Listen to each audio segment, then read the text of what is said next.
This week I'm going to show you how I rescued and painted this old second-hand door with glass panels that my parents got for free.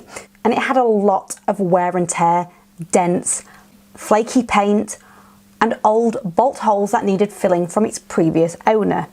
And before I started making a mess, I put a sheet down.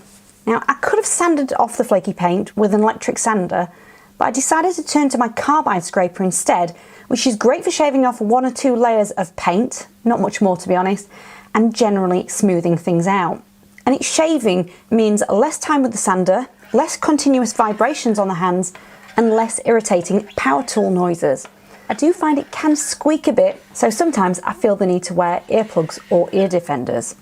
If you want to see this more in action and its limitations, definitely go and watch my oak table restoration from last year. There's quite a few do's and don'ts that I learnt in that project. For some of you, a heat gun might be quicker, but I certainly didn't want to damage any of the glass.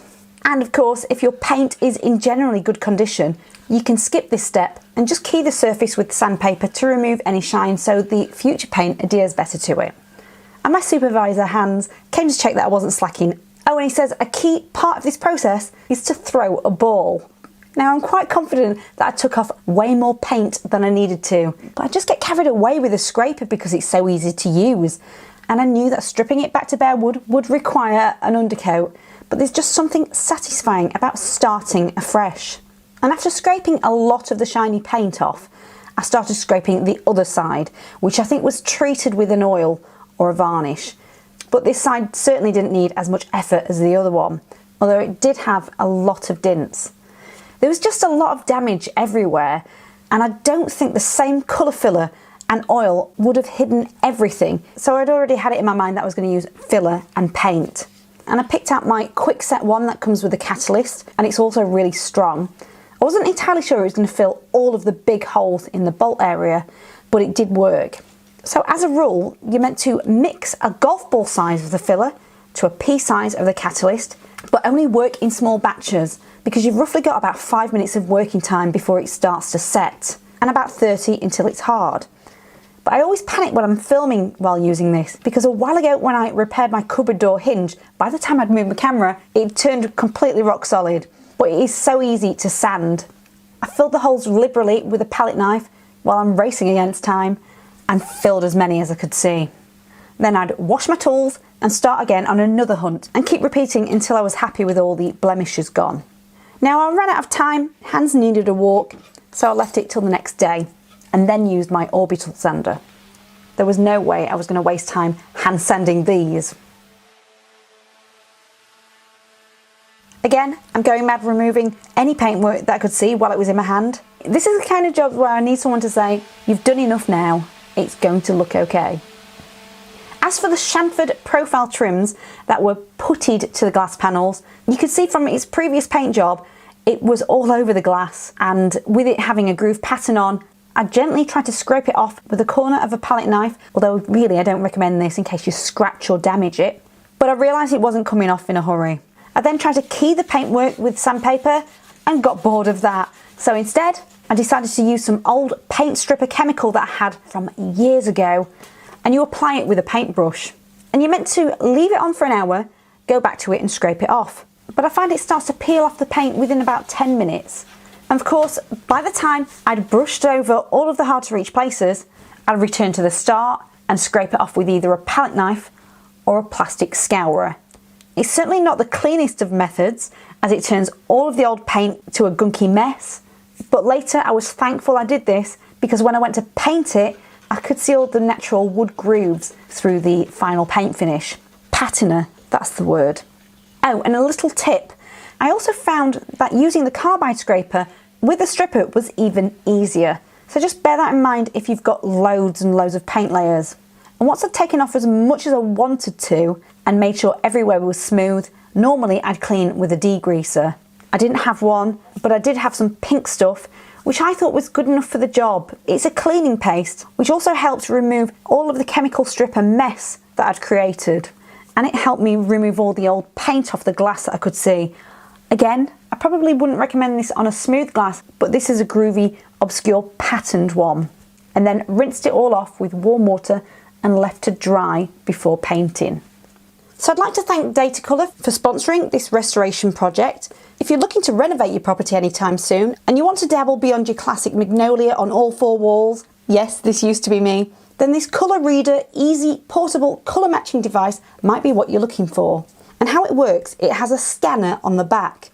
And the moment you're inspired by a colour that catches your eye and you want to copy it, you can then hold it down to a flat surface and press the button to pick it. And I found it accurate most of the time. The only times it's struggled is if the surface isn't flat and it's let too much light in, or when I've tried to scan something with loads of different colours like a flecked carpet. I found solid colours to be the best to pick up, like the blue on our Vito camper van, leaves and berries on our dog walk. I was even tempted to go with Hans's cheek colour for the door, but I thought let's be sensible about it. Oak Parquet by Rust-Oleum. Is that you? So while you're going mad and crazy, it stores all of them and matches them up to the closest colour on their huge database of paint brands. So you can save a particular colour and then source it off the shelf. Or you can share or take your readings to a good paint shop that has the tools to read the codes and mix the colour you want in your desired paint. And that's what I did. But to get the colour that I wanted, I used another tool by picking an existing colour in a room and then find a coordinating colour to help me build a colour scheme. And if you can't see something that you want to scan, but you've got something in your mind, you can also browse through their digital fan decks such as Farrow and Ball, RAL, Rust-Oleum, Valspar and many more. But I fell in love with the RAL 4004 colour, which is one of my favourites, and it suggested it went perfectly with green. So I'm back home with my undercoat and paint, and it's time to get to work. But first things first, a little bit more prep. I had to look around to see if there was anything that could possibly get in the way of my paintwork, like the double roller. So I opened those and taped the chains to the window. And I masking taped the glass panels near the profile trim on both sides to minimise my paint cleanup. Although I expected a little bit of bleed through, which I'll show you how I sorted that later, and taped up the hinges and door frame. And just before painting, this is when I finally unscrewed the handles. I could have taken out the latch, but I noticed it had split wood on the top screw. So to avoid any more work, I took the risk of trapping it open with a hoover part instead. So I want to talk about the first painting step that you might need to do. It really depends on the type of paint that you've bought. I told my local paint shop that I wanted a hard-wearing water-based satin wood this time, so it was easy cleanup. Normally I'd use an oil-based trade satin wood, but I got so sick of it yellowing over time. So for this project, I tried a quick dry crown satin wood instead, that was mixed up to the colour that I wanted. However, this one does require an undercoat, which they sold me a charcoal grey. But I've since learned that if you want your colour to pop, go for a white undercoat, or generally if you're painting with a pale colour. If you want a richer finish, then use a darker undercoat like a grey or a silver.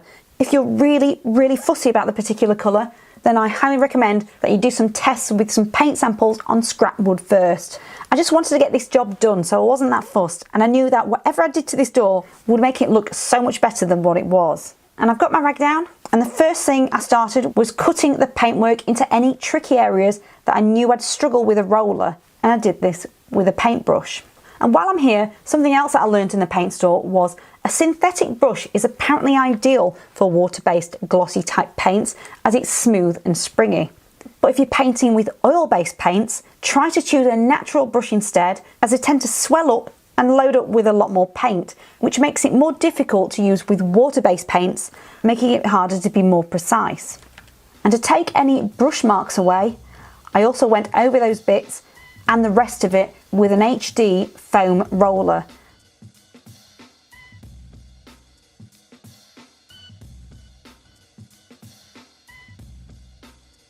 And repeated on the opposite side and left to dry overnight. Although it is actually touch dry in 1 to 2 hours and repaintable in 4 if needed. The next morning I was pretty impressed with the coverage, so all I did was lightly sand any flecks off with a 220 grit flexible sanding pad and made some final touch-ups here and there where I'd noticed I'd missed a tiny bit, but I'd definitely use that again. once the touch-ups were fully dry, I started the whole cutting process again with my water-based satin wood. I'll be honest, I didn't remember it being this bright in the shop, but I reminded myself that the assistant said it would get darker when it dried. Thankfully, it did.